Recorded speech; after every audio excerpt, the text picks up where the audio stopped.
Bonjour à tous, je suis Vanessa Arnoux, l'une de vos intervenantes praticiennes de terrain, CPE en REP+.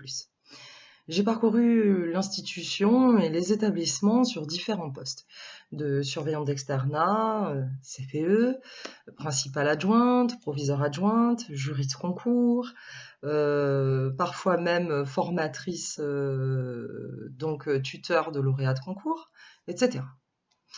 C'est un honneur de pouvoir vous transmettre cette expérience au travers de nos 2 TD. Nous avons un chemin important à accomplir durant le master, celui de votre MU. J'ai pour tâche de vous aider à penser et agir comme un CPE. S'agissant des TD eux-mêmes, vous serez très bientôt destinataire d'un message sur Hyperplanning vous indiquant les modalités d'évaluation. Le travail à réaliser sera systématiquement, quant à lui, indiqué sur les cours Hyperplanning et ce, bien à l'avance. Je fonctionnerai essentiellement via Classroom pour le système de classe inversée. Je m'explique.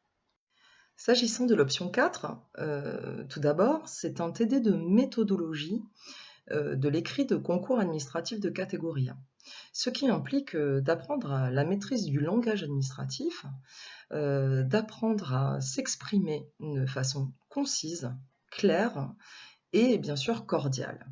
Cet écrit doit être reconnaissable et identifié comme tel par les collègues professionnels et bien sûr intelligible et incompréhensible par les usagers du service public. Là est notre programme, nous avons beaucoup à rédiger, à lire pour s'adapter à cet écrit très très spécifique. C'est un parcours, rassurez-vous, nous allons nous y engager et vous verrez que finalement, avec quelques techniques choisies, vous y arriverez très rapidement. L'option 4, c'est aussi apprendre à reconnaître des structures de texte, voire même à éplucher un corpus de texte, ce qui est intéressant là pour les 2 épreuves d'admissibilité du concours. Ce sera à la fois une aide complémentaire pour le TD de mon collègue Monsieur Goldstein, qui vous préparera à la première épreuve, et à la fois une aide aussi pour le TD concernant l'ASP. Quant à l'épreuve de méthodologie de l'ASP, analyse de situation professionnelle, il s'agit d'un grand chantier puisque c'est l'épreuve 2 d'admissibilité.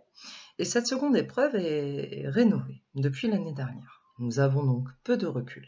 Ceci dit, c'est en toute confiance que je continue à préparer les étudiants et que je m'engage auprès de vous puisque nous avons eu de très bons résultats l'an passé sur l'épreuve en tirant à vue. Cette année, avec un peu plus d'expérience, nous pouvons encore insister en disant que systématiquement, cette épreuve sera rattachée à une situation qui se veut concrète. Et on va attendre de chacun de vous que vous soyez en capacité de prendre du recul, d'analyser une situation, de prendre de la hauteur même, et d'être en phase de propositions pertinentes, rattachées à la situation. Dans ce cas-là, on parle d'ancrage. Alors oui, on est dans un résumé très succinct du contenu et des exigences de cette épreuve. Nous avons 2 ans de master pour nous y préparer et je peux vous dire que oui, je suis confiante.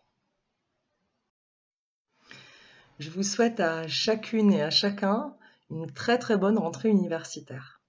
Je ne vous cache pas que j'ai hâte de vous rencontrer in situ et de vous considérer comme des collègues préparationnaires. Je vous dis à bientôt!